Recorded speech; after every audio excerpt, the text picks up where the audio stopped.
Dans la vidéo d'aujourd'hui, on va parler de la partie mentale. Il y a 4 piliers en Krav Maga, la technique, la tactique, le physique et le mental. Et je vais t'apprendre 3 points essentiels pour développer ton mental. Avant ça, ce que je te propose de faire, c'est de rejoindre ma liste privée, les secrets du Krav Maga, où chaque semaine, tu vas recevoir une technique, une astuce, un conseil pour pouvoir apprendre à te défendre et défendre les gens que tu aimes. Si tu veux rejoindre ma liste privée, tu as le lien sous la vidéo. On va parler d'un exercice qui te permet de développer ton mental. C'est un exercice qui est assez simple et je vais te donner 3 critères spécifiques pour pouvoir rendre cet exercice plus en lien avec le mental. Le mental, comme je t'ai dit, c'est un des 4 piliers. Pour ma part, le mental, c'est peut-être le pilier le plus important. C'est pas très logique ce que je te raconte parce qu'on dit qu'il y a 4 piliers. Normalement, les 4 piliers, ils sont identiques. Mais moi, je vois plutôt le mental comme une espèce de terreau sur lequel tu peux faire pousser la technique, la tactique, le physique sans aucun problème. Mais quelqu'un qui a un bon mental, quelqu'un qui est déterminé, quelqu'un qui est inarrêtable, je préfère quelqu'un qui a ce type d'état d'esprit et peut-être une bonne technique ou un moins bon physique plutôt que l'inverse. Parce que les capacités mentales, ça va te permettre, de te défendre dans la rue, de pouvoir sauver ta vie, sauver la vie des gens que t'aimes, mais ça va également te permettre d'aller plus loin dans ta carrière professionnelle, d'aller plus loin dans ta vie privée et de ne jamais lâcher. L'exercice que je te propose, c'est ce qu'on appelle une série de frappes, 5 à 6 frappes. Donc tu fais ce que tu veux, il faut bien sûr connaître des frappes.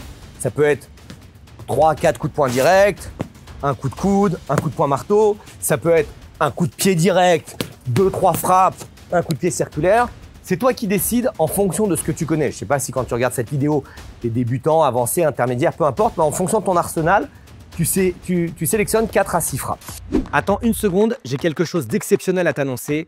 J'ouvre les portes de la prochaine formation instructeur. Si tu as envie d'enseigner le Krav Maga, si tu as envie de transmettre la self-défense, si tu as envie d'aider les autres à apprendre à se défendre et à avoir confiance en eux face à une agression, tu peux accéder à la formation instructeur. Mais ce n'est pas réservé à tout le monde. Pour pouvoir rentrer dans la formation instructeur, il faut premièrement habiter en France. Je m'occupe uniquement du développement de Krav Maga Global France.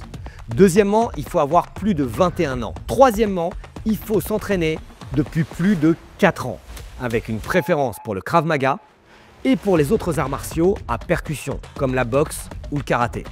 Si jamais tu es éligible, tu as envie de déposer ta candidature et tu as envie de te lancer dans l'aventure de l'instruction du Krav Maga, tu trouveras un lien sous la vidéo. Les 3 critères que tu vas rajouter sur ces 4 à 6 frappes, c'est les suivants. La première chose, c'est que tu vas travailler ta posture. D'accord ? La posture, on parle de posture de prédateur. L'idée, c'est que tu es un prédateur, tu es un animal qui va à la chasse, tu es un animal puissant et tu vas te mettre dans une posture de prédateur. Ça veut dire que tu verras rarement un prédateur avec la tête en l'air, avec les fesses en arrière, avec les jambes tendues comme ça, avec les mains comme ça et taper de cette façon dans le sac. D'accord ? Donc ta posture, elle influence grandement ton mental. Et la posture du prédateur, on aimerait que le menton soit vers le bas avec les yeux vers l'avant, les mains soient vers le haut, les épaules soient vers le haut, le dos légèrement courbé, les jambes légèrement fléchies, prêt à bondir sur l'ennemi, la tête légèrement vers l'avant.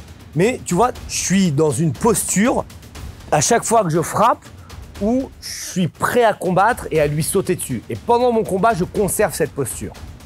Donc ça, c'est la première chose. Tu dois vérifier que quand je frappe, je suis toujours en prédateur, je suis prêt à avancer. Et même quand je désengage, je reste ici prédateur, je reste à l'affût, je reste prêt à voir où est la prochaine menace, qui est le prochain ennemi sur lequel je dois répondre. La deuxième chose, c'est la visualisation. Et ça, c'est un deuxième critère qui est fondamental si tu veux augmenter ton mental. Tu dois utiliser la puissance de la visualisation. Et c'est quoi la visualisation ? C'est qu'est-ce que tu vois au travers de tes yeux ? Comment tu te vois et comment je vois l'ennemi. D'accord ? Et si je fais du travail sur le sac, de ne pas imaginer que je frappe simplement cette première partie-là, le cuir du sac, mais je peux visualiser par exemple que je frappe derrière. Ou je peux visualiser que je traverse le sac et que j'essaye de toucher Ludo qui tient le sac. D'accord ? Ça, c'est de la visualisation. Je peux imaginer que quand je frappe les low kicks ici, c'est pas mon tibia qui frappe le sac, mais que ma jambe, c'est une hache et que à chaque fois, je viens mettre des coups de hache dans un arbre, dans sa jambe. Je viens lui découper la jambe avec une seule frappe et ça augmente ma force, ça augmente mon agressivité, ça augmente mes capacités mentales. Donc je peux changer qui je suis. Tu vois, j'ai imaginé que j'ai une hache ici. Je peux imaginer que je suis un lion qui suis en train de bondir sur une proie. Ou je peux changer la personne qui est en face de moi. Je traverse sa tête, je traverse sa jambe.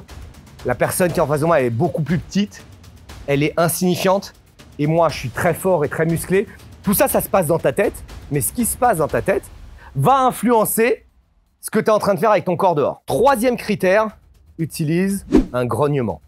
Ok ? On entend souvent un peu crier dans les vidéos. Il y a même 2-3 personnes qui m'envoient des commentaires avec marqué « ish, ish, ish » là ou je sais pas quoi. Les grognements, ça augmente l'agressivité, ça augmente la détermination. Ça a une influence sur moi quand je frappe. Ok, ça a une influence sur moi, sur mon mental. Ça a une influence aussi sur lui.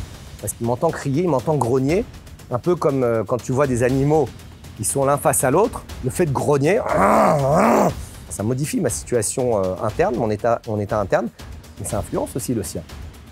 Et deuxièmement, ça me permet d'évacuer de l'énergie, d'évacuer de l'air et du coup, de frapper plus fort. Donc, tu as 3 critères importants que tu dois retenir. Tu as le critère de posture, le critère de visualisation et le critère de grognement. Tu as encore d'autres critères qui existent. On a un stage qui ne traite que de ça, un stage de préparateur mental. Mais si jamais tu veux aussi te former, tu peux aussi rejoindre un club KMG France, Krav Maga Global France. C'est des gens que je forme personnellement. C'est des instructeurs qui continuent à se former chaque année pour pouvoir augmenter leur niveau de compétence. Et si tu rejoins un club KMG, eh bien, tu as toutes les chances d'avoir un bon enseignant avec une structure solide en toute sécurité. Tu as le lien sous la vidéo.